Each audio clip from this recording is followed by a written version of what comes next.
Olhai, não vos assusteis, porquanto se levantará nação contra nação, reino contra reino, e haverá fome, pestes e terremotos em vários lugares, pois todas essas coisas são princípios de dores. Quando já os ramos se tornarem tenros e brotarem folhas, sabei que está próximo o verão. E em verdade vos digo que não passará esta geração sem que todas essas coisas aconteçam. E o evangelho do reino será pregado em todo o mundo, em testemunho a todas as gentes, e então virá o fim.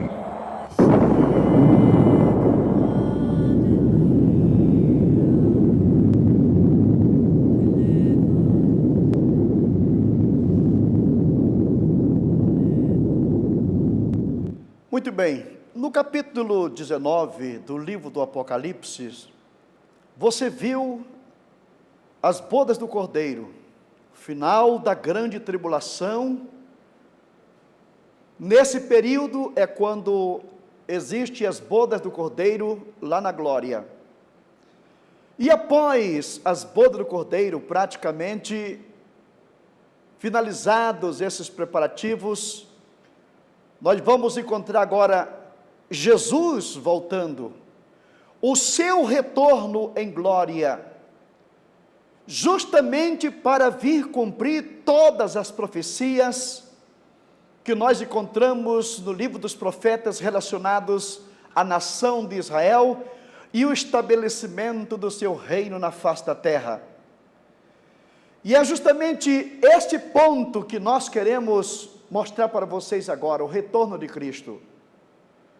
Este retorno acontecerá justamente no momento em que este mundo está no auge das suas convulsões, porque o anticristo, ele arregimentou todos os exércitos da terra, porque diz o profeta Zacarias, no capítulo 14, eu trarei todas as nações para pelejar contra Israel. Aquilo que você imaginar que seja nação na terra, estarão nesse momento sob o comando do anticristo, que está impulsionando os seus exércitos para o Armagedon, porque a finalidade principal dele é justamente eliminar, riscar Israel da face da terra.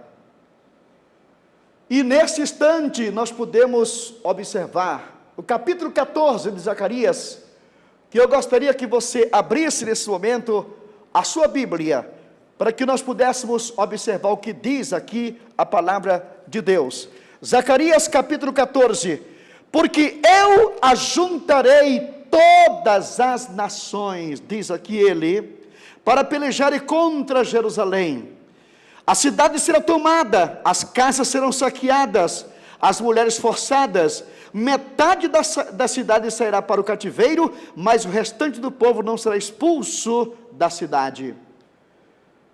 Jerusalém está pressionada nesse momento por todos os ângulos.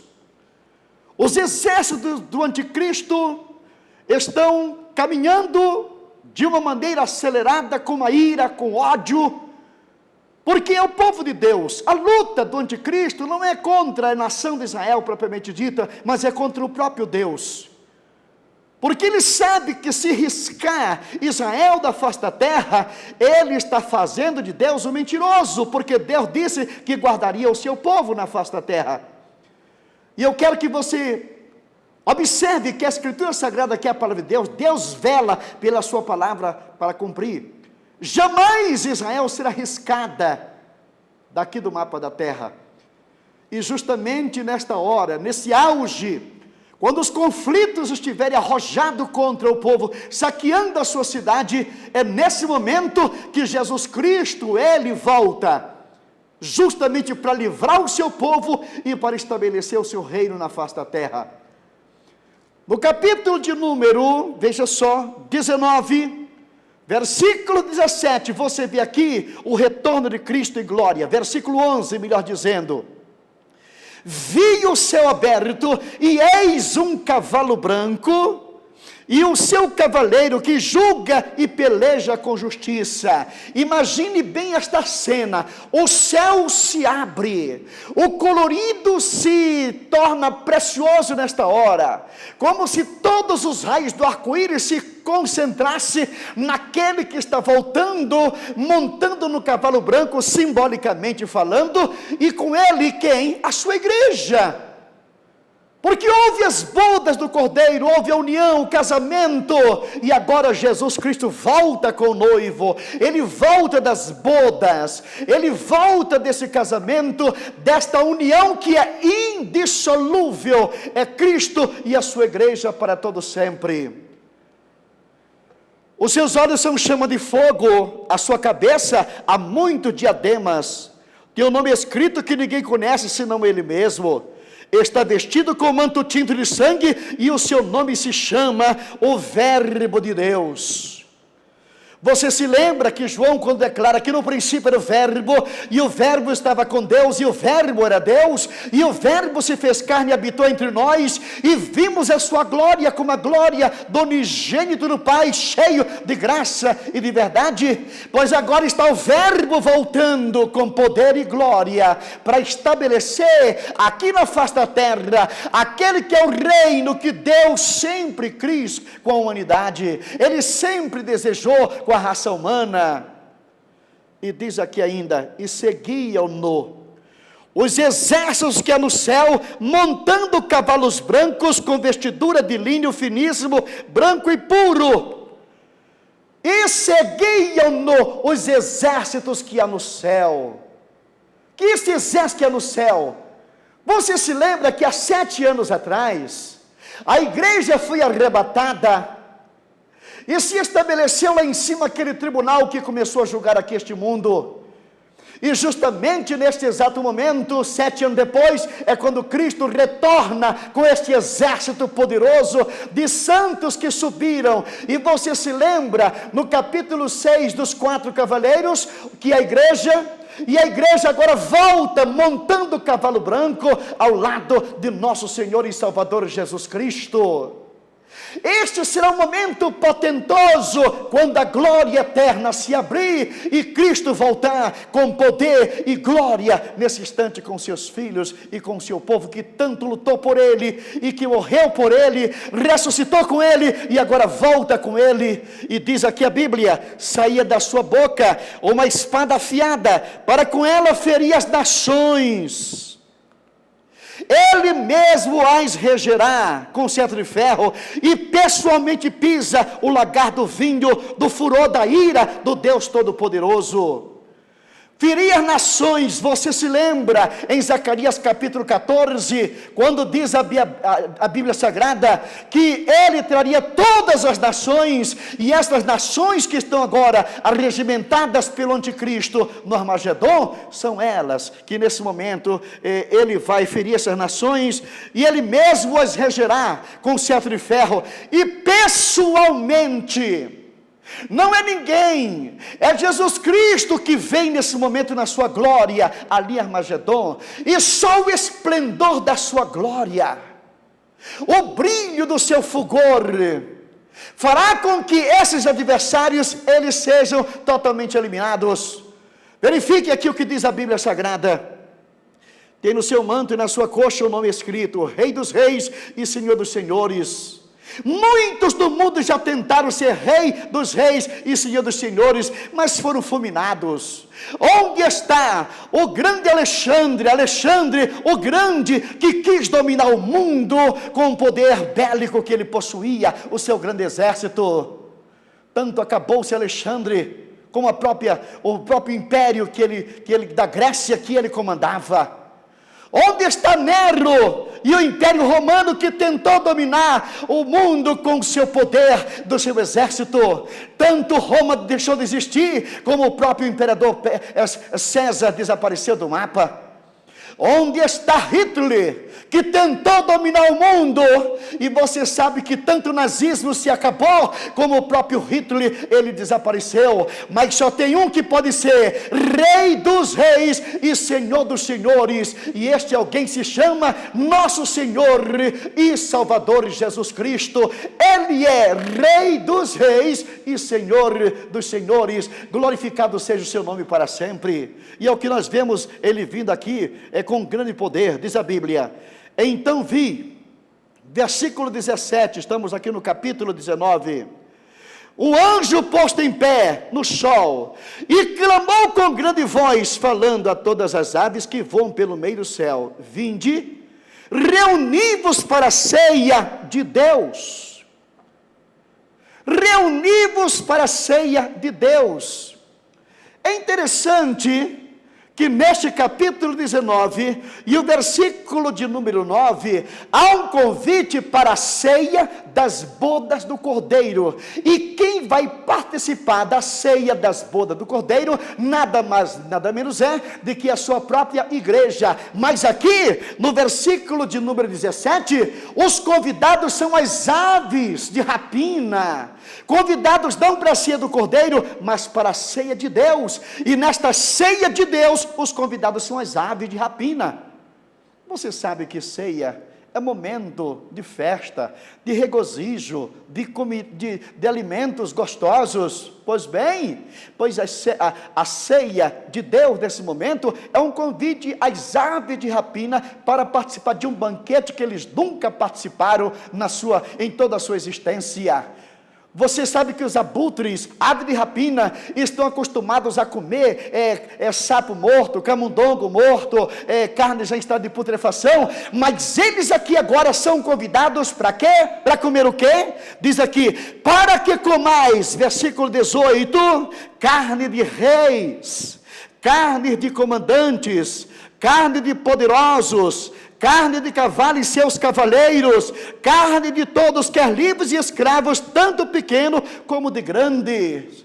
Justamente os exércitos do anticristo que estão em Armagedon nesse momento, aquilo tudo vai ser eliminado, e alguém tem que fazer a limpeza da terra. E quem é que vai fazer a limpeza? São justamente as aves de rapina que estão sendo convidadas para participar deste banquete ou desta ceia de Deus. É elas que são convidadas nesse momento. Por quê? Porque o morticínio vai ser grande. Todos aqueles que pelejarem contra Israel neste momento vão ser eliminados em Armagedon, e as aves de rapina são convidadas nesse momento para a ceia de Deus. Isto aqui é precioso, isto aqui é coisa realmente impressionante, porque todos aqueles que querem lutar contra Deus, eles serão eliminados, vão desaparecer completamente do mapa. Deus está hoje com a sua mão estendida, dizendo: vinde a mim, todos que estás cansado e oprimido, e eu vos aliviarei. E os homens não querem, viram as costas para Ele, não querem saber quem é Jesus Cristo. E se hoje não aceitarem Ele como seu advogado, naqueles dias vão encontrá-lo como seu juiz. Eles vão se enfrentar, estar face a face com o juiz de toda a terra. Esses que eles lutam para querer riscar o seu nome da face da terra, eles vão dar de cara com Ele. E diz aqui ainda, o versículo 19: e vi a besta e os reis da terra com seus exércitos congregados, para pelejar contra aquele que estava montando no cavalo e contra o seu exército. Mas a besta foi aprisionada, e com ela o falso profeta, com os sinais feitos diante dela, seduziu aqueles que receberam a marca da besta, e eram os adoradores da sua imagem. Os dois foram lançados vivos dentro do lago de fogo, que arde com enxofre. Os restantes dos mortos foram mortos com a espada que saía da boca daquele que estava montando no cavalo, e todas as aves se fartaram das suas carnes. Irmãos queridos, se fala muito em batalha do Armagedon, mas você sabe que batalha é onde se trava guerra, luta corporal. Naquele tempo, principalmente, quando as lutas eram feitas com espada, com lança, eram feitas com arco e flecha, com catadupas, e duas pessoas, os exércitos se confrontavam uns com os outros, numa batalha sangrenta. Mas aqui não vai haver uma batalha de Jesus descer com uma espada e ficar aqui lutando um com o outro, não. A Bíblia diz que da sua boca sairá uma espada afiada, para com ela ferir as nações. Esta espada afiada é aquela que nós encontramos no livro da carta do apóstolo São Paulo aos Efésios, que a espada do Espírito é a palavra de Deus. É no abrir da sua boca. Você se lembra lá em cima do monte, quando os soldados foram prender a Jesus, e naquele momento que ele perguntou: a quem buscais? E eles disseram que era Jesus. Quando ele abriu a sua boca, aqueles homens caíram por terra. E quantas vezes se levantassem, eles iriam cair? Só o abrir da sua boca, a sua autoridade, o seu poder. Pois quando ele vier na nuvem do céu com a sua igreja, e aqueles homens que estão ali, e diz aqui a Bíblia Sagrada, veja bem, e vi a besta e os reis da terra com seus exércitos congregados, para pelejarem contra aquele que estava montando num cavalo, e contra o seu exército. Querer lutar contra Jesus, imagine só. Sabe como é que o profeta Zacarias, ele descreve esta peleja, esta batalha? Observe aqui no livro do profeta Zacarias, onde nós temos aqui o que nos diz a Escritura. Zacarias, no capítulo 14, diz aqui a Escritura Sagrada. Veja só, versículo 12, do capítulo 14 do profeta Zacarias. Esta será a praga com que o Senhor referirá todos os povos que guerrearem contra Jerusalém. A sua carne se apodrecerá, estando eles de pé. Apodrecer-lhe-ão os olhos das suas órbitas, e lhe apodrecerá a língua na sua boca. Só o esplendor da glória daquele que vem montado no cavalo branco com o seu exército, só o esplendor e o fulgor do seu brilho, naquele momento, quando ele abre a sua boca, aqueles exércitos caem, como se fosse um jogo de dominó, corpos espalhados pelo chão. Não importa quem sejam comandantes, sejam reis, sejam os grandes da terra, neste momento todos eles serão eliminados, porque logo em seguida as aves de rapina vão fazer o seu banquete nesta ceia de Deus. Diz ali o convite para que comais carne de reis, carne de comandantes, carne de poderosos, carne dos grandes desta vida, que estarão ali influenciados pelo anticristo, com a fome de eliminar Israel da terra. Mas nesse momento o Senhor vem para pelejar pelo seu povo. Então, irmãos queridos, aqui nós encontramos Armagedon. É aquele vale que tem ali nas proximidades de Israel, que tem 100 quilômetros de extensão, por 25 quilômetros de largura. Aquilo vai ficar apinhado de cadáveres. No momento em que Jesus descer e pisar no Monte das Oliveiras, os exércitos antigos serão totalmente banidos da face da terra.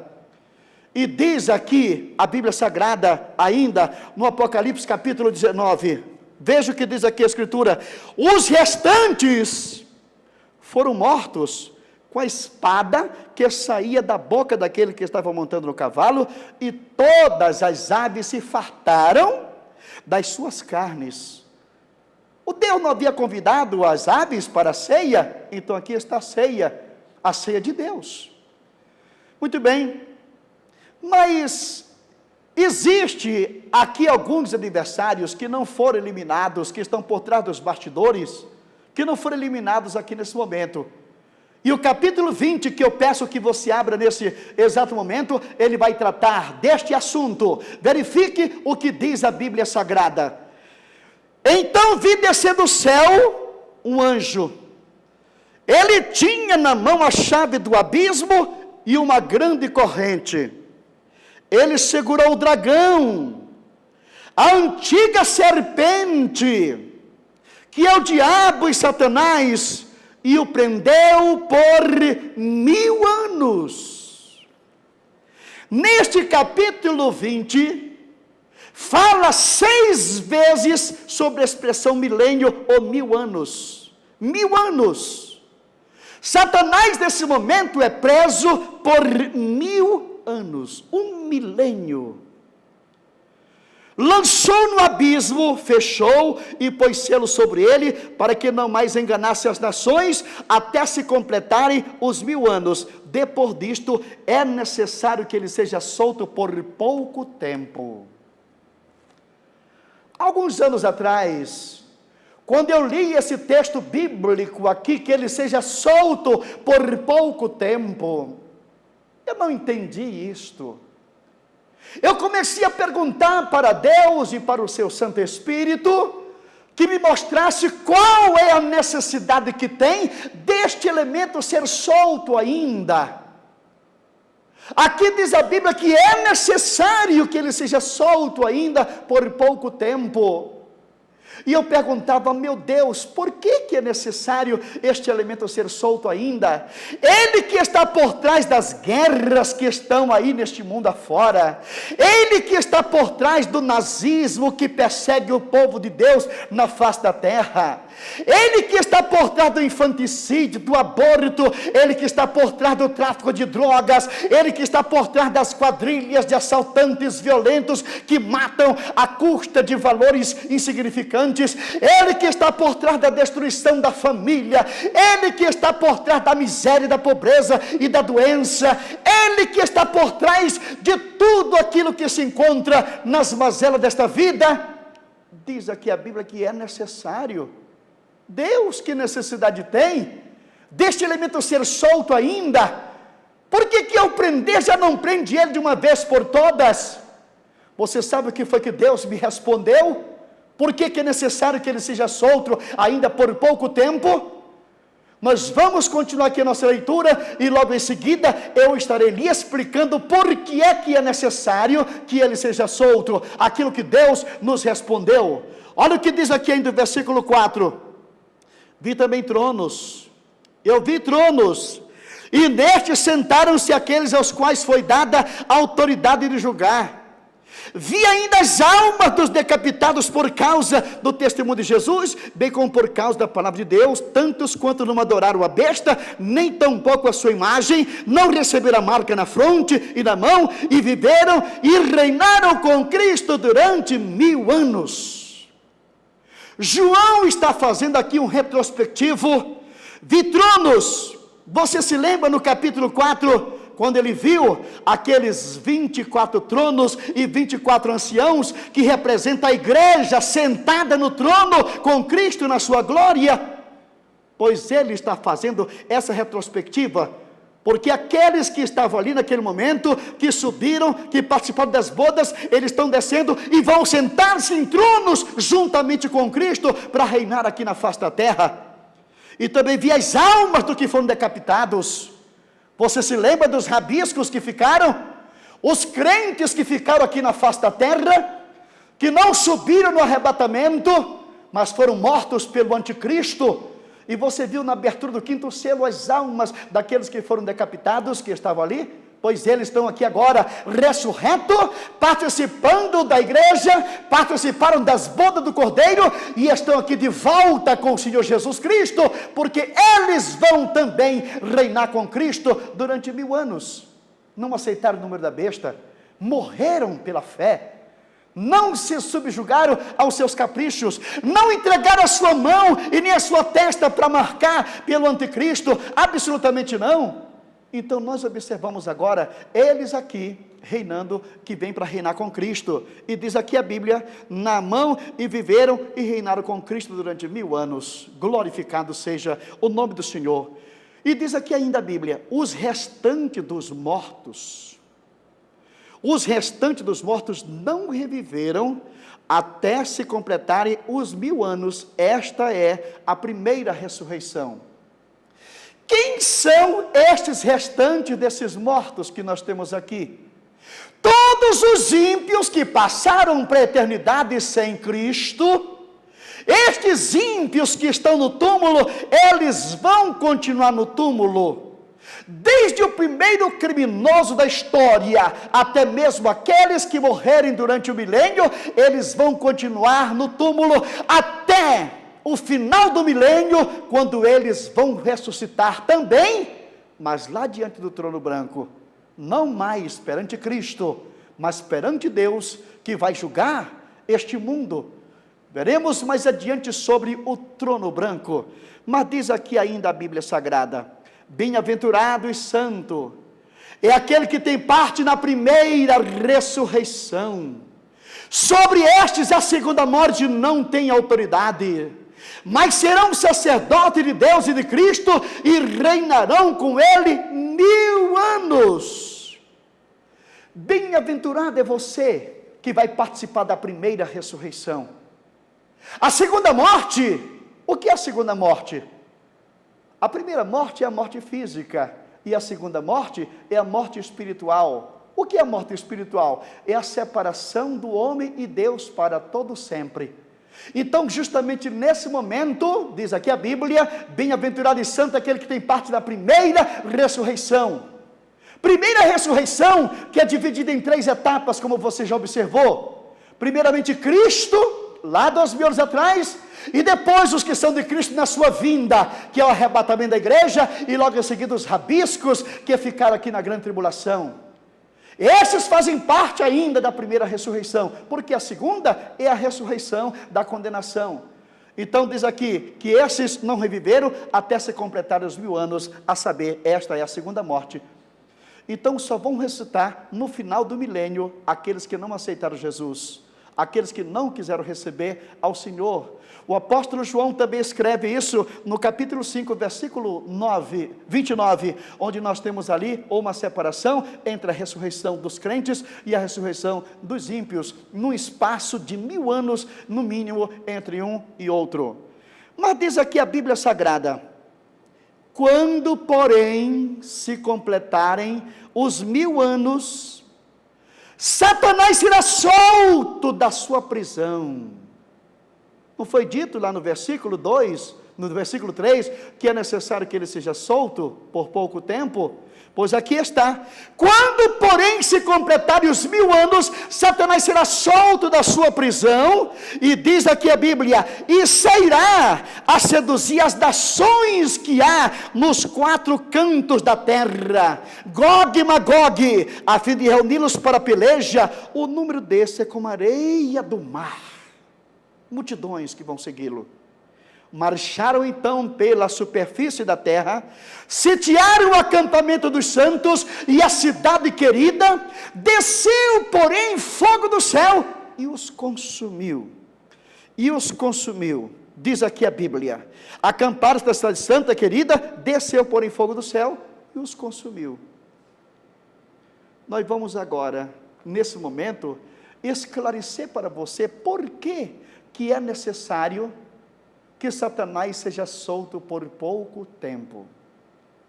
A primeira coisa que nós precisamos entender, para poder entender este assunto aqui, é justamente entendendo o que é o milênio, o que é que vai acontecer durante o milênio. Você sabe que o milênio vai ser aqui na terra, logo depois da batalha do Armagedon, findado aqueles 75 dias de purificação do santuário, iniciado o milênio. Então o milênio vai ser de pessoas aqui na terra. A vida continua. Se a humanidade se exterminasse, e se este globo da terra fosse dissolvido, então Satanás teria vencido a batalha. Mas o plano que Deus tem para este planeta, inclusive envolve ser neste planeta a sua própria habitação. É neste globo que Deus vai estabelecer o seu trono. O plano que Deus tem para este planeta é coisa magnífica, é espetacular, são coisas estrondosas. Isto para nós nos enche de regozijo, de gozo e alegria, justamente porque sabemos que Deus tem um plano com este planeta. E o plano que Deus tem com este planeta são coisas magníficas. Envolve justamente a primeira fase, que a primeira fase é o milênio, porque durante o milênio ainda vai existir pecado. Mas vamos ver aqui alguns episódios do milênio, para que você possa entender por que é necessário que Satanás seja solto por pouco tempo. Primeiro, vamos abrir a Bíblia em Zacarias, no capítulo de número 13, capítulo 13 de Zacarias, e o versículo de número 2. Em primeiro lugar, diz aqui a Bíblia: acontecerá naquele dia, diz o Senhor dos Exércitos, que eliminarei da terra o nome dos ídolos, e deles não haverá mais memória, e também removerei da terra os profetas e os espíritos imundos. Observe aqui o que a Bíblia Sagrada está declarando. Naquele dia, diz o Senhor dos Exércitos, que eliminarei o nome dos ídolos, não haverá idolatria, não haverá mais espiritismo, não haverá mais espíritos imundos, e nem haverá mais necessidade de profetas durante este período aqui na face da terra. Espíritos imundos que atormentam a humanidade, que colocam o tropeço nos homens para que eles caiam nas malhas de Satanás, que conspiram contra o plano de Deus. Estes espíritos imundos deixarão de existir, e bem como a idolatria, que você sabe que a idolatria é a prostituição da raça humana, que vive no estado de guerra contra Deus, que troca o verdadeiro e único Deus por um pedaço de gesso, de pedra, ou de pau, ou qualquer outra coisa que sirva de objeto de adoração, adorando a criatura em lugar de adorar o Criador. Segunda coisa que nós vamos ver aqui durante esse período, está nos versículos 8 e 9, diz aqui, Zacarias capítulo 13, versículo 8, em toda a terra, diz o Senhor dos Exércitos, serão eliminados, a terça parte delas serão eliminadas e perecerão, mas a terceira parte estará nela. Olhe bem, vamos ler o versículo de novo. Em toda a terra, diz o Senhor, 2/3 delas serão eliminados. Você sabe qual é a população da terra na atualidade? Aproximadamente 6 bilhões de habitantes nós temos hoje neste planeta. Digamos que se isso acontecesse agora, sabe quantos seriam eliminados logo de início? 4 bilhões de pessoas vão ser eliminadas antes de inaugurar o milênio. Mas diz ainda que a Bíblia Sagrada, olha só, serão eliminados e perecerão, mas a terceira parte restará nela. Mas observe o que diz a respeito a essa terça parte que vai ficar. Farei passar a terça parte pelo fogo, e a purificarei como se purifica a prata, e a provarei como se prova o ouro. Ela invocará o meu nome, e eu ouvirei, direi, é meu povo, e ela dirá, o Senhor é o meu Deus. Os 2/3 que vão restar aqui nesse planeta, ainda vão passar pelo cadinho de Deus. Mesmo que tenham sobrevivido e entrado no milênio, o milênio vai ser esta parte em que essa terça parte ainda vai ser purificada, vai ser passada justamente pelo juízo divino, porque no estado eterno não vai entrar ninguém que tenha qualquer raiz de pecado no coração. Então nós observamos que o milênio não vai ter idolatria, não vai ter espíritos imundos atormentando a humanidade. Esta superpopulação vai desaparecer, esta agitação do mar, da massa humana, não vai mais existir. Então vamos ter aqui uma população reduzida. Mas vamos continuar observando aqui o que nos diz a Bíblia Sagrada. Quais são os povos que estarão aqui durante o milênio? Povos durante o milênio. Você pode observar, lá em Mateus capítulo 25, versículos 31 a 46, você tem ali o julgamento das nações. Você se lembra o que é dito aqui em Mateus capítulo 25? Vamos abrir a nossa Bíblia, em Mateus capítulo 25, e diz aqui a Escritura Sagrada, o versículo de número 31 em diante, quando vier o Filho do Homem, na sua majestade, e todos os anjos com ele, então se assentará no trono da sua glória. Aqui está a volta de Cristo, estabelecendo o seu reino, sentado no seu trono, e todas as nações serão reunidas em sua presença, e ele separará um dos outros, como o pastor separa os cabritos das ovelhas, e por as ovelhas à sua direita, mas os cabritos à esquerda. Então dirá o rei aos que estiverem à sua direita: vinde bendito de meu Pai, e entrai na posse do reino que vos está preparado desde a fundação do mundo. Quem é que vai entrar no milênio? Nações ovelhas, bodes. O julgamento aqui nesse momento se relaciona à relação que existe entre os povos da terra e o povo de Deus. Qualquer que fez isto a um dos meus pequeninos irmãos aqui são judeus, fez a mim. Esta multidão que odeia judeu, que não gosta do judeu, que participa do movimento do antissemitismo, toda esta raça vai desaparecer da terra, porque Deus não vai querer aqui na terra um reinado em que Israel terá proeminência e ter povos aqui que odeiam o seu povo.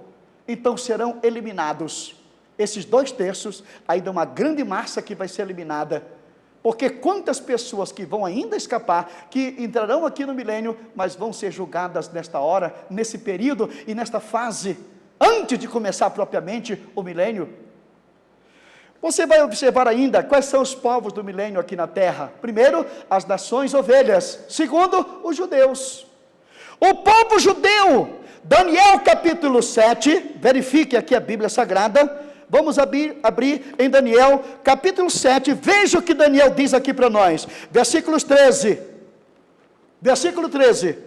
Eu estava olhando nas minhas visões da noite, e eis que vinha com as nuvens do céu um como o filho do homem, e dirigiu-se ao ancião de dias, e o fizeram chegar-se até ele.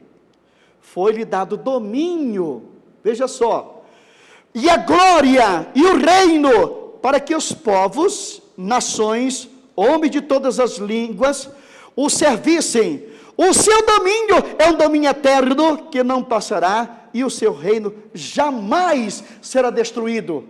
O reino de Cristo, justamente aqui na terra, terá como protagonistas principais o povo judeu aqui neste mundo.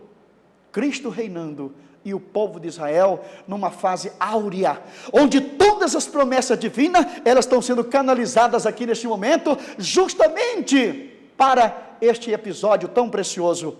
Então, povos do milênio, nações ovelhas, o povo judeu, porque você sabe que o judeu não foi arrebatado, os 144 mil que foram selados, eles adentrarão o milênio, e justamente estes que adentrarão o milênio, são 12 mil de cada tribo. As tribos de Israel, elas continuarão as suas atividades de uma maneira poderosa, porque eles são e sempre serão uma nação eleita de Deus, um povo de sacerdote, que muito embora na presente dispensação, eles estejam afastados por causa da igreja, mas quando for restituída a sua posição, este povo simplesmente vai ter a sua época áurea, onde todas as promessas de Deus se canalizaram nesse momento para o engrandecimento desse povo. Terceiro grupo que estará aqui durante o milênio. O capítulo 20, versículo 6 de Apocalipse, diz ali o que? Bem-aventurado e santo é aquele que tem parte na primeira ressurreição. Sobre estes, a segunda morte não tem autoridade, mas serão sacerdotes de Deus, de Cristo, e reinarão com ele 1000 anos. Quem é que estará reinando com Cristo aqui durante o milênio? A igreja, a sua eleita. Você viu que houve as bodas do Cordeiro, mas agora ele volta para tomar posse do reino, justamente com a sua esposa, agora que é a sua igreja. Então a igreja no corpo glorificado estará nesse momento reinando com Cristo aqui na face da terra, reinando aqui nesse período com o Senhor, justamente numa forma e numa maneira muito especial. que tanto pode não aparecer como os anjos, como pode aparecer. Você sabe que Jesus Cristo, depois de ressuscitado, ele não teve dificuldade em se comunicar com os apóstolos. Os apóstolos viram-no, os apóstolos comeram peixe com ele, os apóstolos privaram da sua companhia ainda durante 40 dias. Então, entre um corpo glorificado e um corpo normal aqui na terra, não haverá qualquer dificuldade. Agora, muitos autores acreditam que a igreja estará num corpo glorificado, que a humanidade aqui na terra não vai ver, não vai apreciar este episódio. Mas eu acho que não haverá qualquer dificuldade. E durante este milênio, neste corpo de glória, nós estaremos aqui numa atividade intensa. Hoje, esta atividade está na mão dos anjos. Os anjos que acampam-se ao nosso redor. Os anjos que Deus dá ordem a nosso respeito, que tem uma atividade de nos guardar, de nos renovar, de nos orientar naquilo que é preciso nas horas mais certas. Esta atividade dos anjos nós teremos.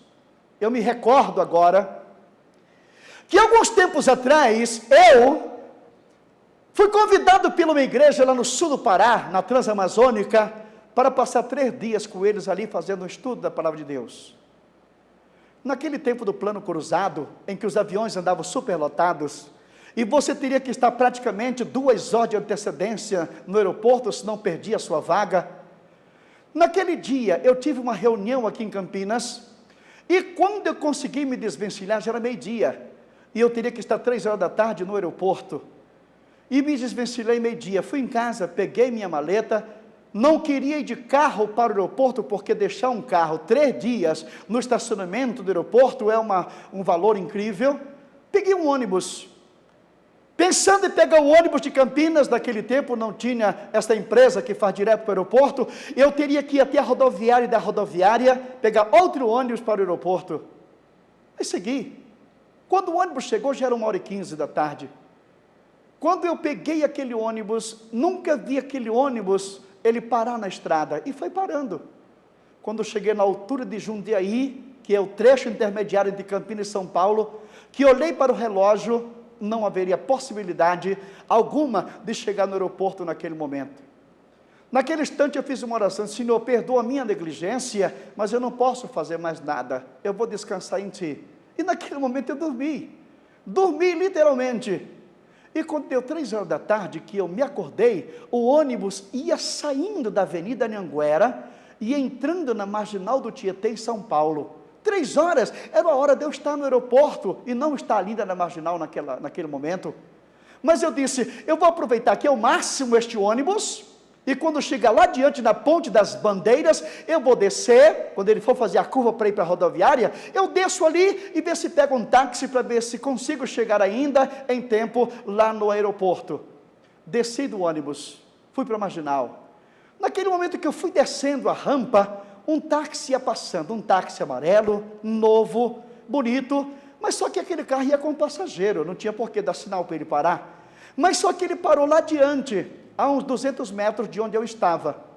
Quando eu parei na Marginal, passava tudo quanto era tipo de carro, menos táxi. E o tempo passando. Peguei minha maleta e disse, eu vou andar aqui um pouco, talvez encontre um estacionamento ali adiante. E quando eu segui meus passos, aquele táxi estava parado lá adiante, o motorista de um lado e o passageiro do outro. Quando eu ia passando por perto, o passageiro, um senhor branco, de terno azul marinho, de pasta 007 nas suas mãos, ele apontou para mim e disse, o senhor vai para o aeroporto, não vai? Eu disse, eu vou, sim, senhor. Ele disse, eu estou indo para lá agora, eu vou pegar o voo 464 da VASP para Brasília, se o senhor quiser carona, pode aproveitar. Eu disse, o voo 464 é o voo que eu vou para Brasília também, eu quero a sua carona. Ele me disse, eu estou só esperando aqui alguém que vai me trazer uma encomenda, e nós já vamos seguir. Nisto, alguém que trouxe a encomenda entregou para ele, que eu nem vi quem era. O lance foi tão rápido, que quando eu fui adentrando naquele táxi, ele disse, não, o senhor vai na frente. Ele disse para mim, eu vou atrás. Digo, bom, ele quer ir, que é o dono do táxi, quer ir atrás. Eu abri passagem, ele entrou e sentou-se no banco de trás, e eu sentei na frente. Seguimos. Quando nós íamos saindo, ele me perguntou: o senhor mora em Brasília? Eu disse: não, eu vou fazer uma conexão em Brasília. Eu sou ministro do Evangelho, estou a serviço da minha igreja. Ele foi e disse: é por isso que eu recebi a mensagem quando o senhor vinha ali a 200 metros. Eu fiquei pensando, que mensagem foi que ele recebeu? E nós seguimos. E na trajetória, ele foi contando uma história. E eu estava tão preocupado com o horário, e preocupado com o que ele estava falando, que eu fui ouvindo e não ouvindo. Mas, irmãos, quando deu 3:30 da tarde, por incrível que pareça, nós estávamos no aeroporto. Faltavam 30 minutos para o avião levantar voo. E dissemos, com a benevolência ali da aeromoça, do pessoal da empresa, a gente consiga embarcar. Quando ele parou o táxi, que eu olhei no velocímetro, eu meti a mão no bolso para ele pagar o táxi, ele foi e me disse: não, ele disse que é para mim não cobrar nada do senhor. Aí eu fiquei pensando, ele quem que disse para não cobrar nada de mim? Fiquei intrigado com aquilo, e adentramos no saguão do aeroporto. Quando chegamos no meio do saguão, ele disse: eu vou bem aqui pegar minha passagem com os amigos meus, e nos veremos logo mais a bordo. Eu me dirigi para o box da VASP, a moça me atendeu, e disse: pode entrar, o portão número 9, o senhor pode entrar. E quando cheguei no portão número 9, a multidão já estava ali, o convite já tinha sido feito, eu também entrei ali no meio, entrei no avião e me sentei. E quando eu me sentei, que todo mundo sentou, eu me coloquei em pé, e fiquei procurando onde ele estava sentado, porque eu queria ir lá agradecê-lo, porque afinal de contas eu cheguei ali porque ele me ajudou. Mas eu olhei de uma extremidade a outra do avião e não vi ele. Quando chegamos em Brasília, a primeira pessoa que desceu do avião fui eu. Eu fui lá para a porta, porque ele tinha que passar ali. Fiquei ao lado da aeromoça. Eu vi mais de 200 vezes aquela aeromoça dizer: obrigado pela preferência VASP, obrigado, volte sempre. E fiquei olhando as pessoas ali. Passou o último passageiro e eu não vi ele. Naquele momento, os meus cabelos ficaram em pé. Uma sensação tão gostosa, como se alguma coisa tivesse acontecido comigo naquele exato momento. E naquela hora, eu me lembrei da história que ele vinha contando no táxi. Ele me dizia: pastor, um dia desse eu estava aqui no centro de São Paulo, e também tinha que pegar um voo. E no momento em que eu estava na casa do meu amigo, me despedindo dele, eu disse: eu já vou, fulano, eu tenho que pegar o voo agora. Ele foi e me disse: então espere aí que eu vou chamar o Miguel para te levar no aeroporto. Ele disse: não, deixa que eu vou de táxi. Não, deixa que eu chamo o Miguel. Então veja, Miguel entra na história nesse instante. Aí nesse momento o colega dele foi e disse: não, Basílio, deixa que eu vou chamar o Miguel. Mas nisso veio um táxi e ele pegou o táxi. Quando ele pegou o táxi, e ele começou a conversar com o taxista, naquele momento o taxista sorriu, e disse: por que o senhor está rindo? Não, é porque o meu amigo queria que eu viesse com o Miguel, mas eu estou aqui dentro do seu táxi. Isso mas acontece que o Miguel sou eu. Um episódio todo cheio de sobrenatural. Irmãos queridos, quando eu cheguei naquela cidade onde eu ia, tinha que viajar ainda 300 quilômetros de carro. Quando nós íamos na estrada na Transamazônica, um caminhão carregado de madeira veio na contramão, ia nos acabar. Nós íamos passar por baixo daquele caminhão. Mas naquele exato momento, quando eu vi que eu estava contando essa história para o irmão que foi me buscar no aeroporto, que via aquele caminhão, seu tamanho, e nós íamos passar por baixo, eu só segurei no painel do carro e disse: Jesus, cobre-nos com teu sangue. E fechei os olhos. E eu não vi o que aconteceu. O impacto seria imenso, mas o nosso motorista, ele deu um pequeno desvio, em lugar do nosso carro ir frente a frente com o caminhão, ele foi na direção da roda, então o impacto foi na roda, o carro quebrou-se todo, foi vendido para o ferro velho, e naquele instante eu peguei um golpe aqui na testa, que eu tenho a marca ainda até o dia de hoje, pegou 2 pontos, e o meu colega, ele pegou um baque no joelho, que ele fraturou a rótula naquele instante. Bom, fomos atendidos no hospital, e peguei ali os 2 pontos. Quando eu me levantei dali, fui no orelhão, peguei o telefone, liguei para minha esposa em Campinas, e quando a minha esposa atendeu, eu disse: Raquel, se os irmãos da igreja onde nós vamos perguntar por que nós não chegamos ainda, você comunica que houve um pequeno atraso aqui na nossa viagem, mas estaremos lá. Eu não contei para ela sobre o acidente. Quando eu coloquei o telefone no gancho, a minha esposa em Campinas pegou o telefone e ligou para minha sogra, que nesse momento, nesse tempo, morava em Foz do Iguaçu. E quando a minha sogra pegou o telefone na outra extremidade, o Senhor já foi usando ela em profecia, sem saber de nada.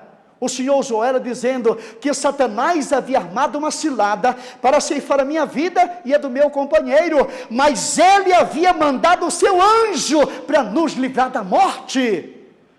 Irmãos queridos, os anjos de Deus têm uma atividade incrível. E o nome desse personagem, como nós falamos, era Basílio, e Basílio é um nome grego, quer dizer rei. Eu andei com o rei. São essas atividades que os anjos têm neste mundo, estas atividades nós teremos durante o milênio. Então o milênio vai ser grandioso, justamente por causa disso.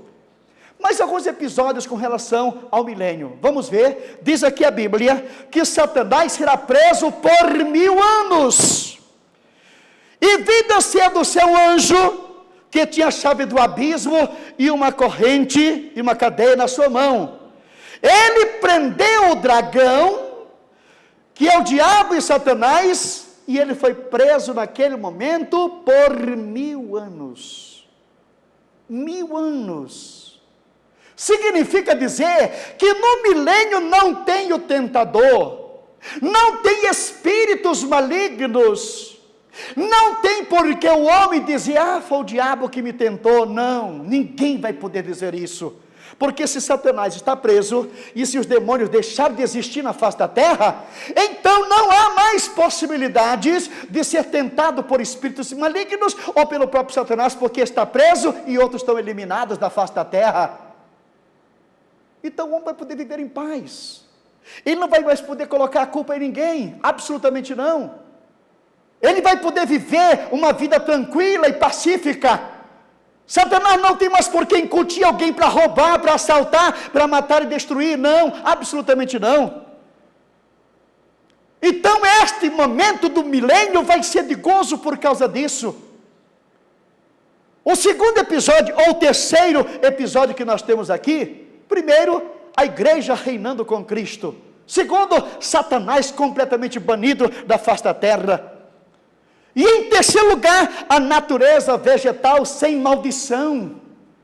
A maldição da lavoura, que os homens precisam usar agrotóxicos. A seca numa parte do nosso globo da terra que impede do homem colher. Enchente do outro que vem com geada e elimina a lavoura. Esta maldição vai sair da própria da natureza. Então a natureza vegetal, isso significa que vai haver uma prosperidade tremenda, alimento para todos, não haverá fome durante este período, porque a própria natureza, ela estará trabalhando em nosso favor.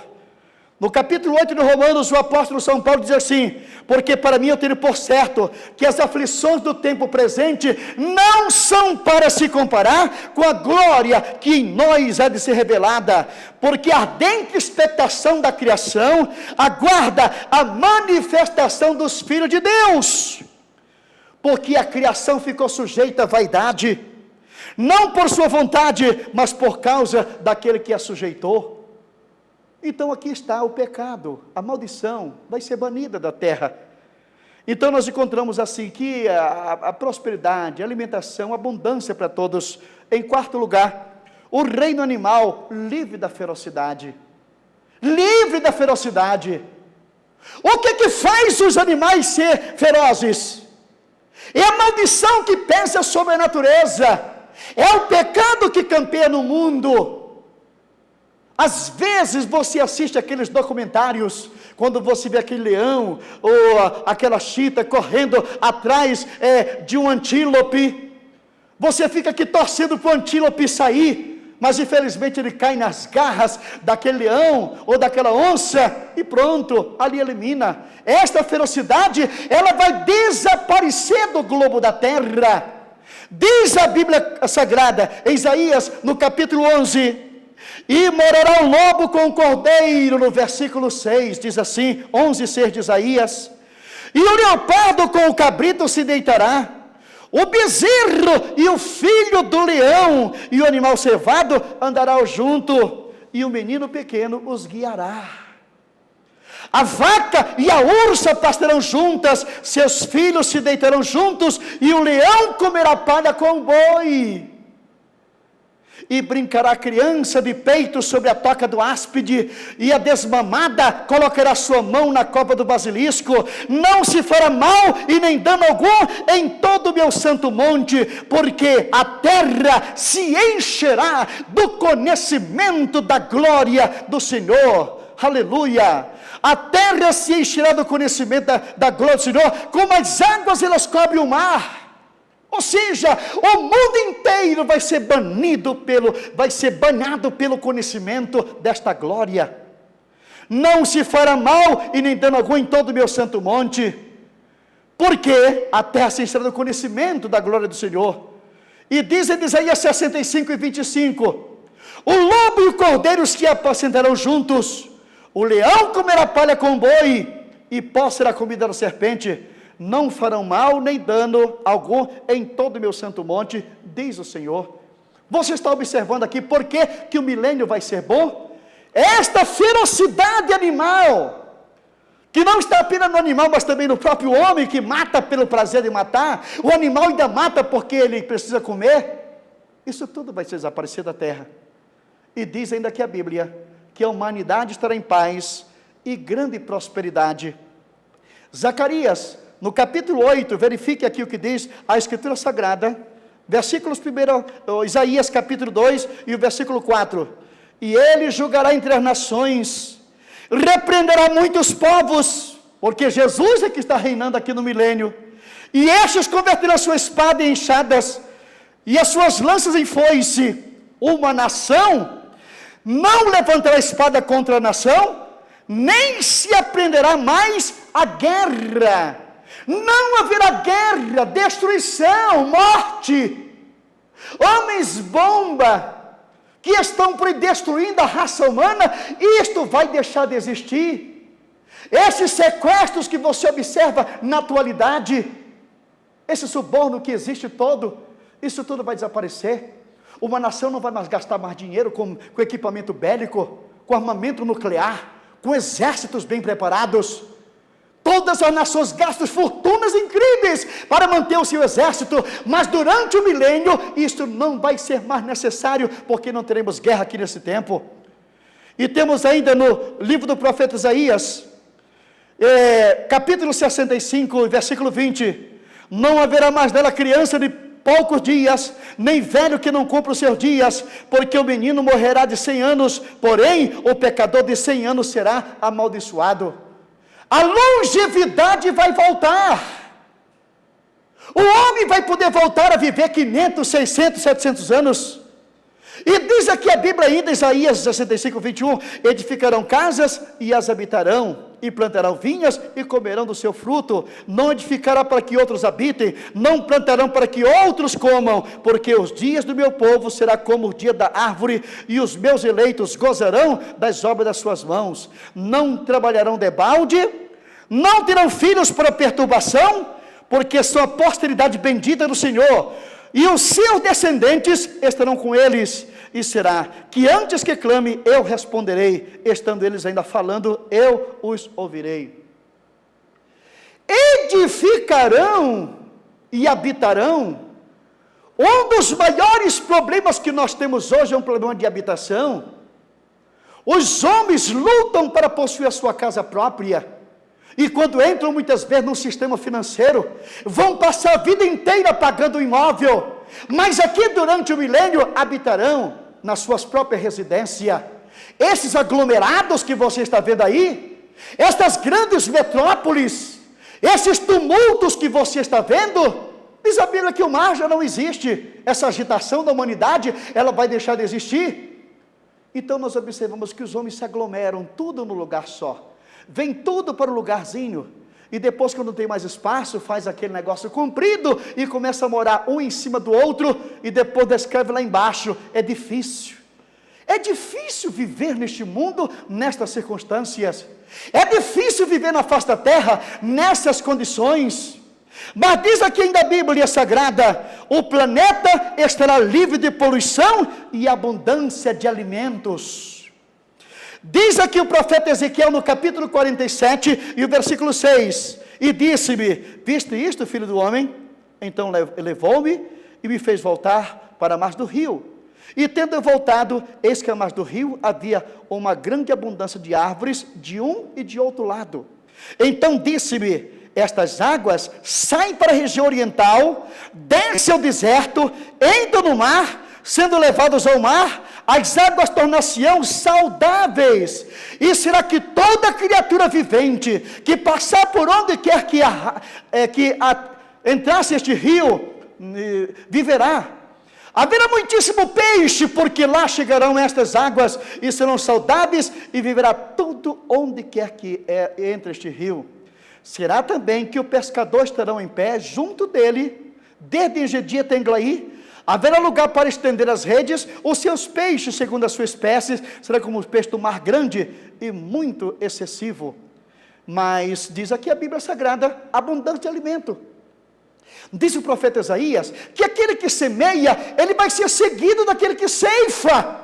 Veja só, um vai na frente plantando, e o outro já vai atrás colhendo. Esta agitação, correr para supermercado, aproveitar o dia de queimação lá, onde tudo está mais barato, essa correria que as irmãs têm, para abastecer a sua despensa, não haverá mais necessidade. Por quê? Com o país, com o globo da terra, livre da poluição, das indústrias que jogam estas fuligens na atmosfera, que causam a destruição da camada de ozônio que nós temos aí, esses esgotos que são jogados nos rios e poluem ao ponto de não ter mais um ser vivente. Você olha para o rio Tietê, aqui no estado de São Paulo, não tem como possibilidade de ter vida ali, porque a poluição, a podridão, o oxigênio foi banido daquele rio. Mas durante o milênio não haverá poluição. Estas fábricas, estas indústrias, que pela ganância do homem, à custa de lucros, eles simplesmente matam pessoas, poluindo os rios, poluindo a atmosfera, causando danos à saúde do ser humano. Mas a poluição vai sair do planeta. Os homens vão viver num ar puro, cristalino. Então, praticamente, os rios todos vão ser purificados. E diz a Bíblia, que um lado e do outro do rio, estará ali quem? A árvore da vida, aquela árvore que foi tirada do Éden, para que o homem não comece a viver eternamente, ela vai voltar e vai ser plantada nas margens dos rios do mundo inteiro, onde elas vão produzir o seu fruto na estação própria, e as folhas das árvores, diz a Bíblia, que vão servir de cura para os povos. Não precisamos de droga, de drogaria, de medicamento, de coisas que venham querer ajudar a debelar a enfermidade, porque bastam as folhas dessas árvores para que ninguém seja doente. Não haverá doença nesse período da face da terra. A própria Bíblia Sagrada nos mostra, o profeta Isaías dizendo que nunca mais diremos, tem doente no nosso meio. Não haverá doença. Vai ser uma época magnífica e maravilhosa, onde as pessoas vão viver aqui nas benesses do milênio, tendo Jesus Cristo e a sua igreja reinando com poder e glória. Mas eu tenho uma triste notícia para você. Eu tenho uma notícia triste para você. Nem todas as pessoas que estiverem aqui na terra durante o milênio, elas estarão satisfeitas com o reinado de Cristo. Nem todos os que estiverem habitando aqui neste globo vão estar satisfeitos com o reinado de Cristo. São pessoas que têm ainda alguma raiz de amargura, que têm ainda uma maldade no coração, estão aqui se deliciando, se deleitando, mas não estão satisfeitas com aquilo que Cristo está fazendo durante esse seu reinado aqui na face da terra. E essas pessoas estão aqui somente esperando uma oportunidade para se rebelar contra o Senhor Jesus Cristo. E é justamente aqui que diz ali, vamos ler novamente o capítulo 20, o que diz a Bíblia Sagrada, e o versículo 3, lançou no abismo, fechou e pôs selo sobre ele, para que não mais enganasse as nações, até que se completaram os 1000 anos. Depois disto, é necessário que ele seja solto por pouco tempo. Aqui está a necessidade de Satanás ser solto. Você sabe que Deus, Ele usa até Satanás para que os seus planos sejam estabelecidos de acordo com a sua vontade?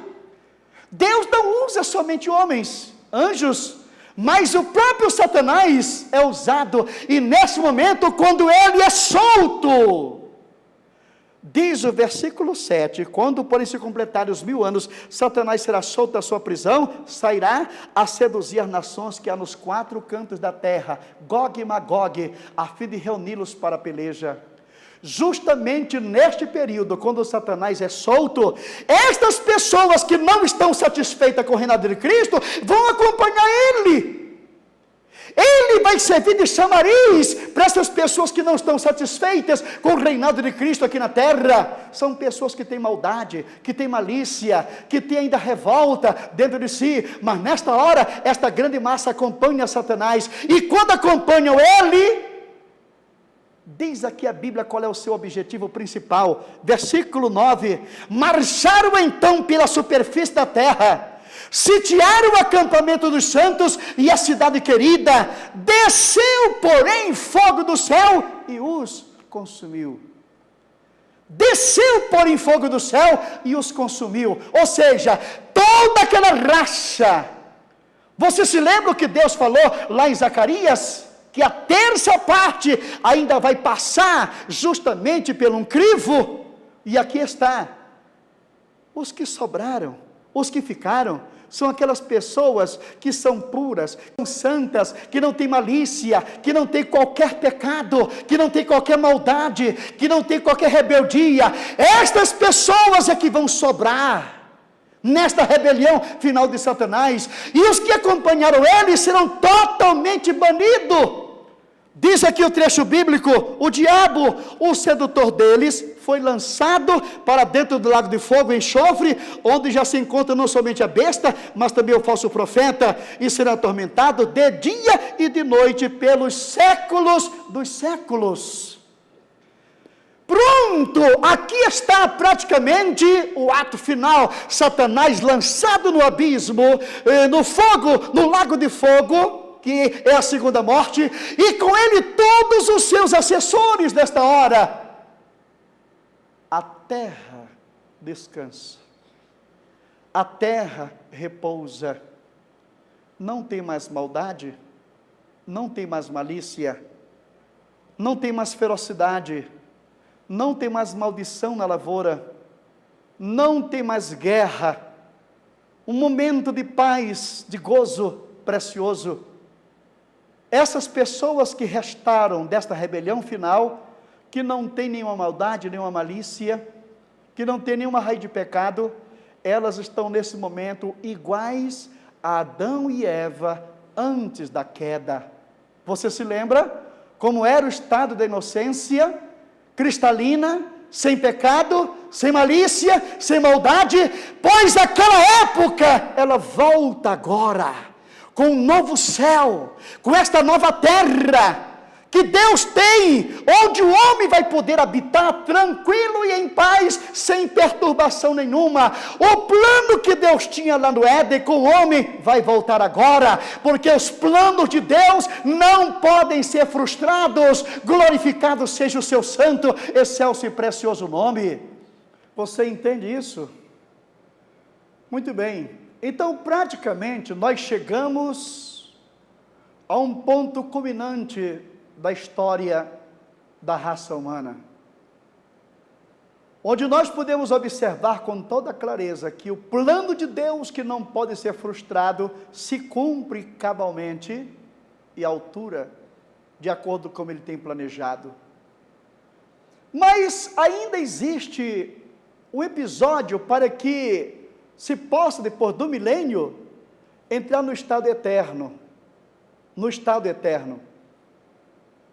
Quando nós chegamos aqui no versículo de número 11, onde vamos observar aqui sobre o trono de Deus, o trono branco, no capítulo de número 20, diz que, o versículo 5, os restantes dos mortos não reviveram até se completassem os 1000 anos. Então terminou o milênio, vem agora a ressurreição de todas as pessoas que passaram pela eternidade, que não aceitaram Jesus como seu salvador pessoal, que não tiveram esse encontro precioso com o Senhor, que tiveram as suas obras malignas na face da terra. Então toda esta raça, desde o primeiro criminoso da história até o último, ressuscita agora também em um corpo espiritual.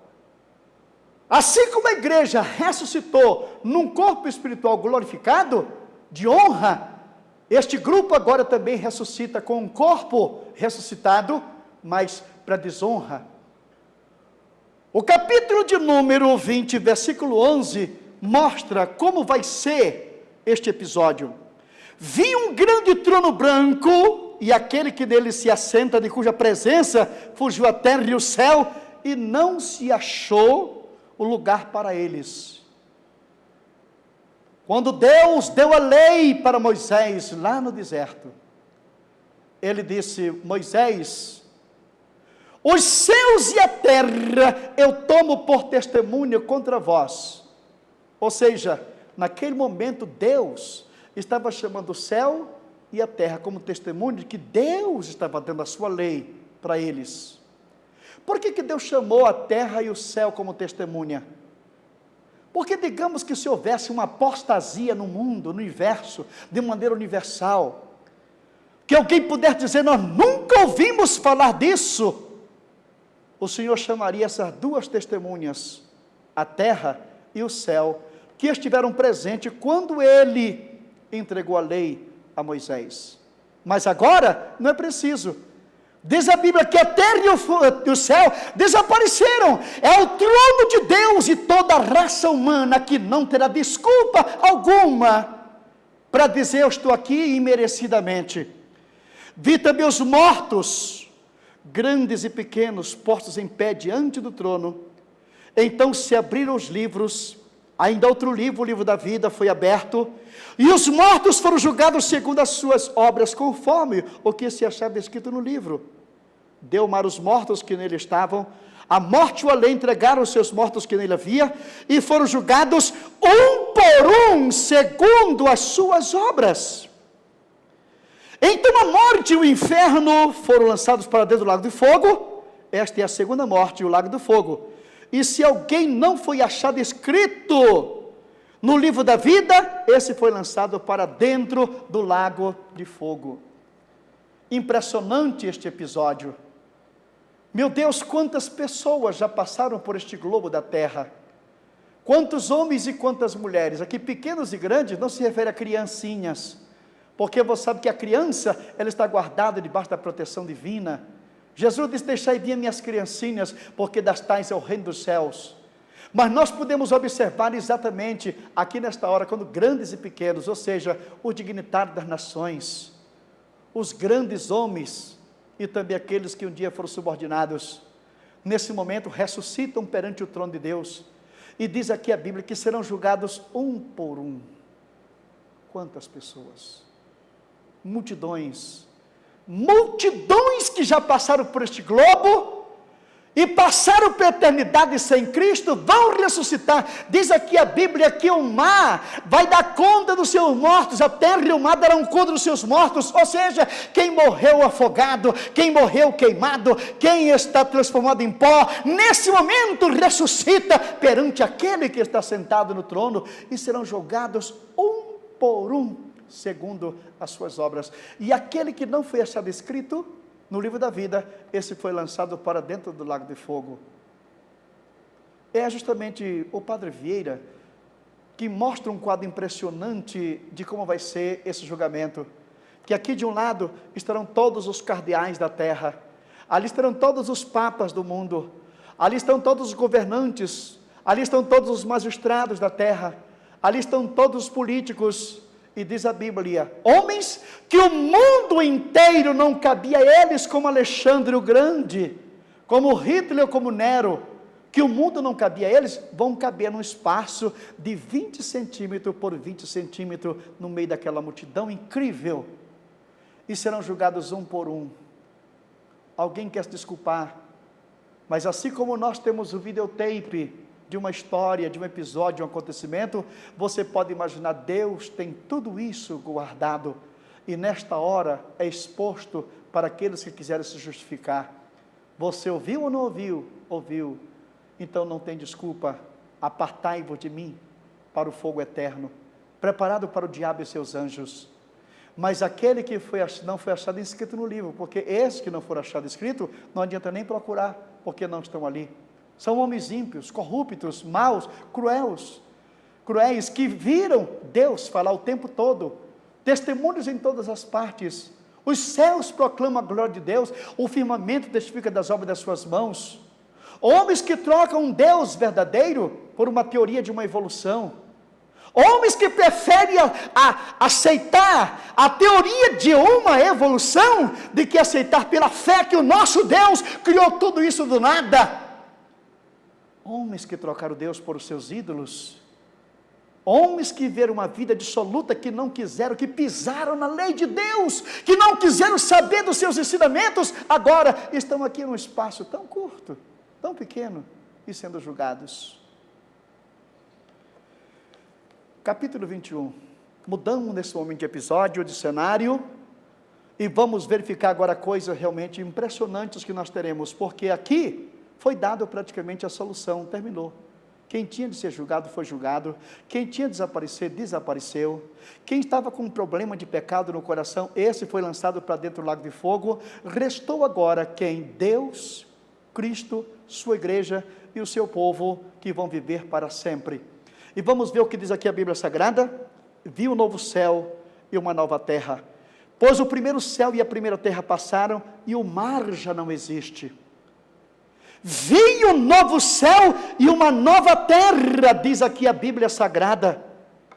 Muitas pessoas dizem que esta terra, ela vai desaparecer, ela vai dissolver, mas é aquilo que eu disse para você, se Israel desaparecer do mundo, e se esse globo da terra for aniquilado, então Satanás venceu a batalha, porque o plano que Deus tem com o seu povo envolve a terra de Israel, envolve o globo desta terra, e o próprio Deus, Ele gosta tanto deste mundo, que Ele vai morar aqui vai ser a sua casa. Mas o que é aqui novo céu e uma nova terra? No livro do profeta Isaías, no capítulo 65, vejamos aqui o que nos diz a palavra de Deus. Isaías 65 e 17, diz a Escritura Sagrada para mim e para você, que está acompanhando nesse momento, 65 e o versículo 17, diz a Bíblia, 65 e 17, pois eis que eu crio, veja bem, um novo céu e uma nova terra, e não haverá lembrança das coisas passadas, jamais haverá memória delas. Corrupção, medo, pavor, angústia, guerra, perturbações, mas vós folgareis e exaltareis perpetuamente no que eu crio, porque eis que eu crio para Jerusalém alegria e para o meu povo regozijo. Exultarei por causa de Jerusalém e me alegrarei no meu povo, e nunca mais se ouvirá nela nem voz de choro, nem de clamor. Não haverá mais nela crianças para viver poucos dias, nem velhos que não cumprem os seus, porque morrer aos 100 anos é morrer ainda jovem. Então aqui está esta nova terra. E diz ainda a Bíblia Sagrada, no capítulo 66 e versículo 22, olha o que diz aqui ainda a Bíblia, Isaías, capítulo 66 e versículo 22, leiamos aqui o que diz a Escritura Sagrada, porque com os novos céus e a nova terra que hei de fazer, estarão diante de mim, diz o Senhor, assim há de estar a vossa posteridade e o vosso nome. E será que uma festa da lua nova a outra, e de um sábado a outro, virão toda a carne adorar perante mim, diz o Senhor. Virão adorar perante mim, porque as nações da terra vão continuar aqui. Você está entendendo?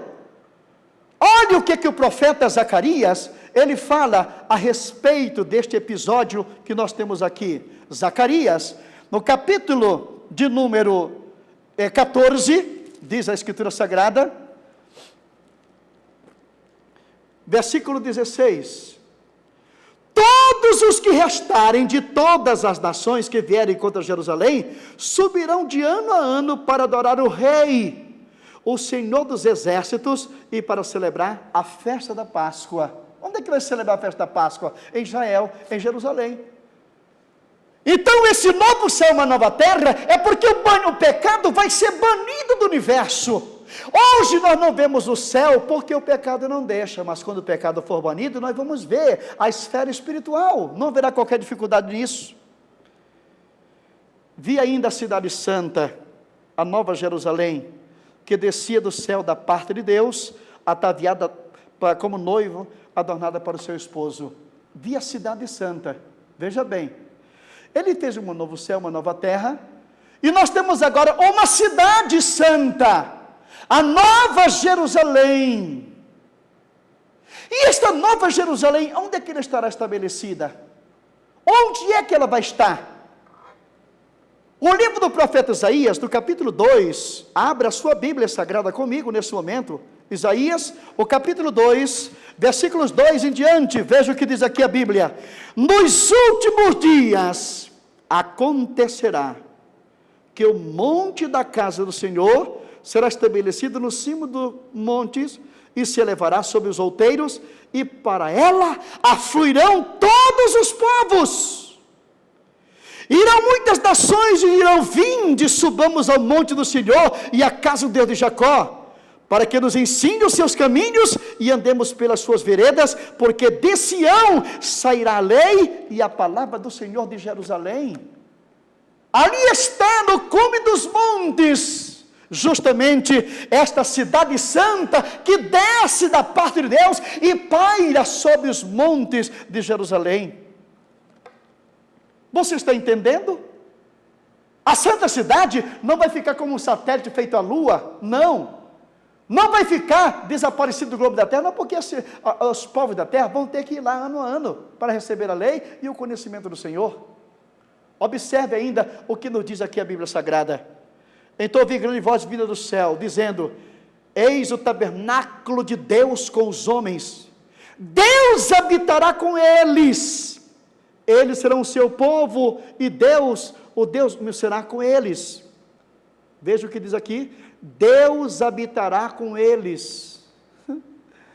Deus, que hoje não pode ter o seu trono aqui na terra por causa do pecado, quando o pecado for banido deste globo, que a santidade e a pureza voltar a este planeta, aquele Deus que andava com Adão lá no Éden, ele vai estabelecer aqui mesmo o seu trono e a sua morada, aqui neste globo, aqui nesta terra, aqui neste mundo, que é um fragmento no espaço. Deus não vai morar em outro lugar. É claro que ele vai estar presente em todo lugar, mas aqui vai ser estabelecido. Deus habitará com eles. Eles serão um povo de Deus, e Deus mesmo estará com eles. E lhes enxugará dos olhos toda lágrima. A morte não mais existirá. Já não haverá luto, nem pranto, nem dor, porque as primeiras coisas passaram. Desapareceu.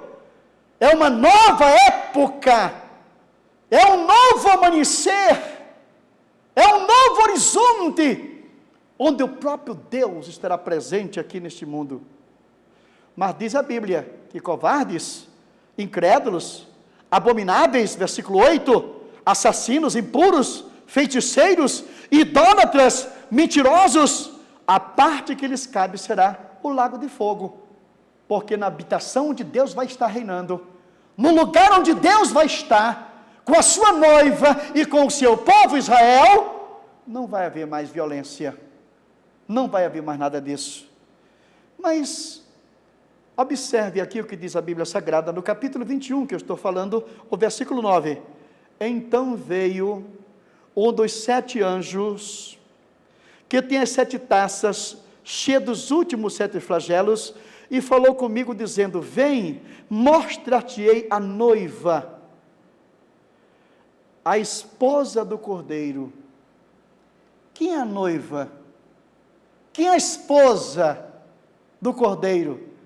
Você viu que a igreja foi arrebatada, e lá em cima houve as bodas do Cordeiro, e você viu que no final da grande tribulação, a igreja desceu, a igreja desce, é a esposa do Cordeiro, e nesse momento o anjo pega João pela mão e diz: João, vem cá, eu vou te mostrar a noiva, eu vou te mostrar a mulher do Cordeiro. Quem é a mulher do Cordeiro? É a igreja. E o anjo pega João para mostrar a igreja para ele. Mas olha o que acontece. E me transportei em espírito até uma grande e elevada montanha, e me mostrou a santa cidade, Jerusalém, que descia do céu da parte de Deus. A santa cidade, a nova Jerusalém, que descia da parte de Deus. Você se lembra que o profeta Isaías, no capítulo 2, versículo 2 e 3, ele declara que no cume dos montes será estabelecida esta cidade, esta casa de Deus? Ela desce e se coloca ali, não mais com aquele templo que foi construído por Salomão, e depois reconstruído no tempo de Zorobabel, no tempo de Ageu e Zacarias, não mais aquele templo que foi restaurado justamente na época em que Jesus estava prestes a vir ao mundo, não mais aquele templo, não mais o templo que vai ser reconstruído no milênio, na grande tribulação, pelo anticristo, porque ele vai restaurar, ele vai construir o templo de Jerusalém, aqui nesse tempo. Então este templo, ele vai ser desnecessário no milênio, porque no lugar onde está aquele templo, aquilo vai ser uma das colunas, onde a santa cidade, a nova Jerusalém, ela vai descer e vai ser estabelecida em cima do cume dos montes. Mas é interessante, que no versículo 9, o anjo chamou João para mostrar a noiva, e quando ele foi lá, em lugar de mostrar a noiva, ele mostrou quem é a santa cidade. Será que este anjo se enganou de endereço?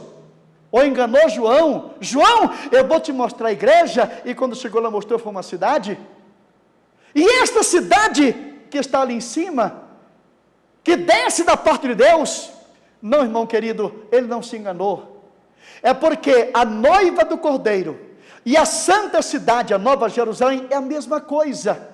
Esta santa cidade, ela é feita de um material muito especial, que se chamam pedras vivas, que o apóstolo São Pedro, ele fala sobre este assunto. Ele diz que Jesus Cristo é a pedra angular, e nós somos as pedras vivas, para fazer esse tabernáculo, onde Deus vai estar habitando, onde Ele vai estar morando. Eu sou uma pedra nesta construção, e você, todos os crentes de todos os tempos. Esta construção, ninguém está vendo ela ser construída. Você se lembra quando Salomão construiu o templo lá de Jerusalém? Você se lembra? Você sabe quantos judeus trabalham naquela construção? Nenhum. Aquela construção foi feita pelos gentios. Os gentios é que foram convocados para construir, milhares dele. O próprio Irão Abi, que foi o arquiteto, ele também não era judeu. Ele pertencia a outra nacionalidade. E interessante é que em Jerusalém, quando o templo estava sendo construído, não se ouvia barulho de martelo, não se ouvia serrote, não se ouvia britadeiras. Por quê? Porque as pedras, elas eram cortadas na montanha, lá nas minas, dos montes. E aquelas pedras, quando chegavam em Jerusalém, elas eram encaixadas direitinhas no seu devido lugar. Não havia diferença, eram entalhadas ali e vinham colocadas. Ninguém via barulho, só via o templo subir, só se via a casa crescer. Esta santa cidade, a Nova Jerusalém, ela está sendo construída num lugar que você não ouve barulho de pedras, você não ouve um martelo, você não ouve barulho de máquinas, mas as pedras que são entalhadas aqui no monte deste mundo, tiradas do monturo do pecado, elas quando chegam lá em cima, elas vão cabendo no seu devido lugar. Eu sou uma pedra viva e você também. Nesta construção existe lugar para nós, estaremos ali. Nós não apenas vamos habitar numa santa cidade, mas nós também seremos esta santa cidade, a Nova Jerusalém. Todos os crentes juntos, todos os crentes que estão nesse momento ali, formarão esta santa cidade, onde Jesus estará ali no centro, e esta santa cidade que desce, e diz Isaías capítulo 2, estará sobre o cume dos montes. É ali que diz aqui o trecho bíblico de 21 e o versículo 3, que Deus habitará com eles, porque o próprio Deus vai habitar neste lugar. Irmão querido, eu e você fazemos parte dessa construção, onde Deus vai estar habitando. É coisa magnífica, é coisa maravilhosa, o brilho, o fulgor, a glória desta cidade, cujo arquiteto e construtor é Deus. E o material não serão mais as pedras de Jerusalém, mas serão pedras vivas, tiradas do monturo do pecado, purificadas pelo precioso sangue de Jesus. E aqui, o capítulo 21 e o versículo 19, ainda fala dos tipos de pedra. Os fundamentos da morada da cidade estão adornados de todas as espécies de pedras preciosas. O primeiro fundamento é de jaspe, o segundo de safira, o terceiro de calcedônia, o quarto de esmeralda, o quinto de sardônio, o sexto de sárdio, o sétimo de crisólito, o oitavo de berilo, o nono de topázio, e o 10º de crisópraso, o 11º de jacinto e o 12º de ametista. Deus, o sacerdote carregava 12 pedras no seu peitoral. Essas 12 pedras ali não apenas simbolizavam as 12 tribos de Israel, mas também as pedras vivas na construção divina.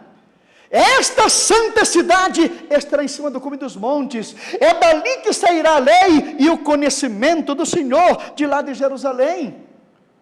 É para lá que fluirão os povos para receber a instrução divina de conviver na terra.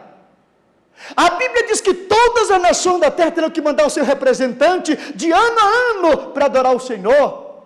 E aquele que não for, o profeta Zacarias, do capítulo 14, ele diz que não virá mais a chuva, vão ser punidos, razão pela qual não haverá qualquer dissabor e nem contratempo, porque todos saberão como fazer.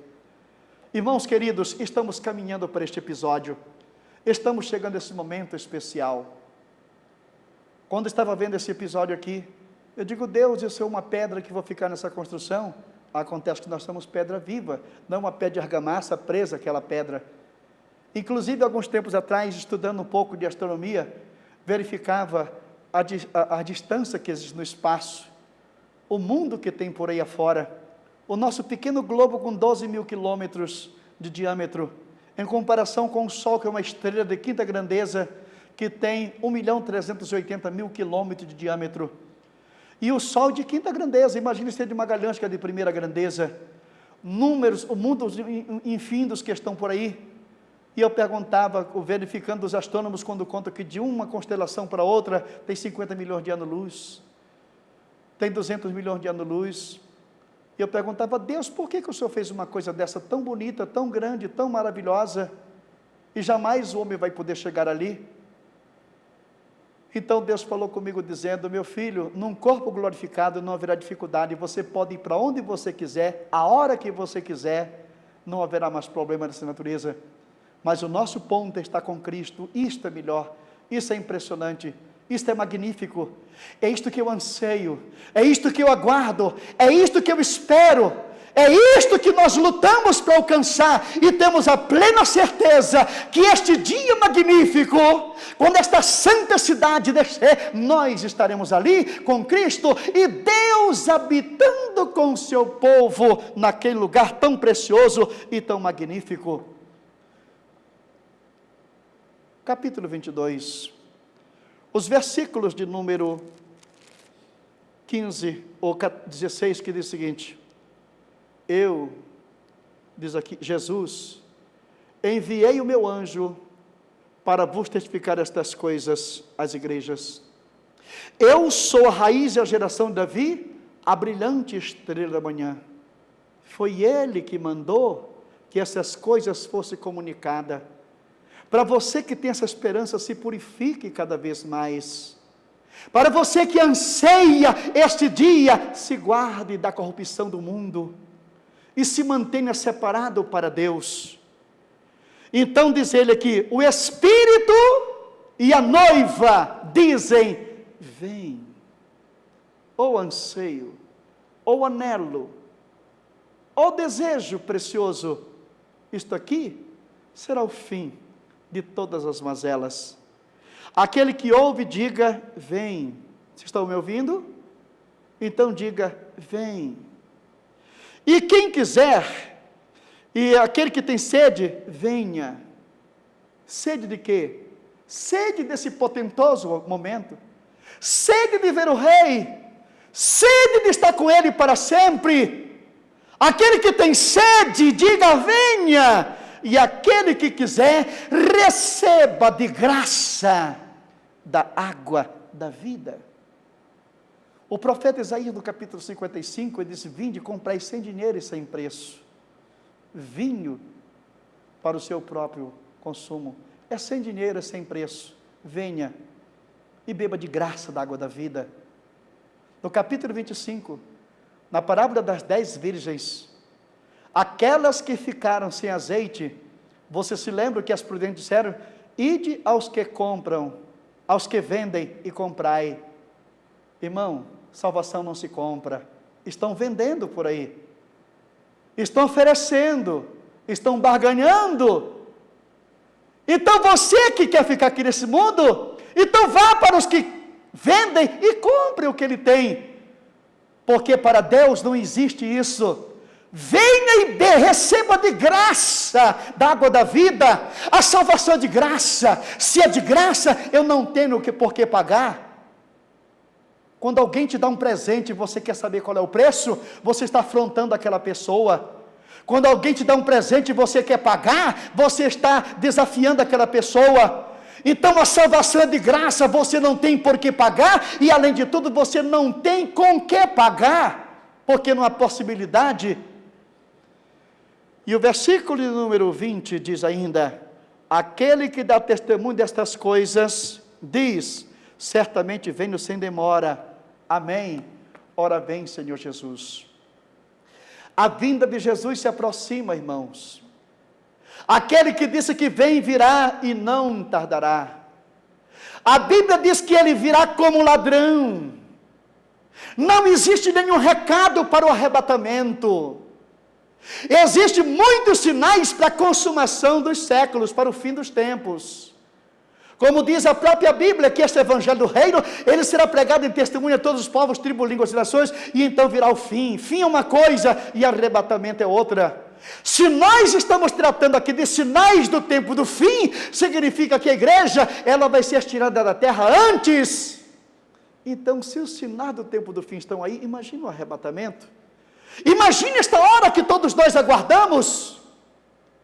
Jesus vai voltar. E ele vai levar para si um povo zeloso, um povo de boas obras. Ele vai levar para si alguém que está ali aguardando, que está ali esperando. Ele vem para levar para a sua glória aqueles que estão realmente de prontidão, vigiando. Vigiai e orai, diz a Bíblia Sagrada.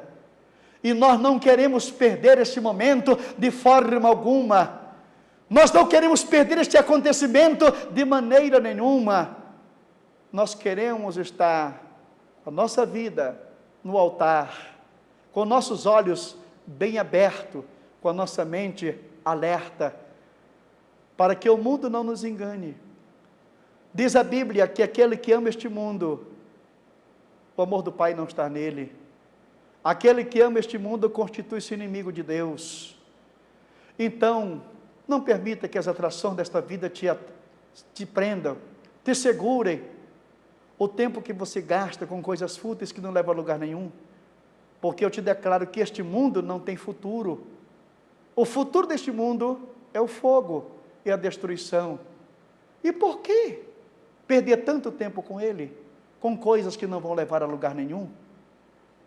Buscar em primeiro lugar o reino de Deus e a sua justiça, e as demais coisas serão acrescentadas. Buscai em primeiro lugar o reino de Deus, este reino que estamos pregando, este acontecimento potentoso, que diz aqui a Bíblia, viu um novo céu e uma nova terra. Nós queremos estar aqui neste novo céu e nesta nova terra.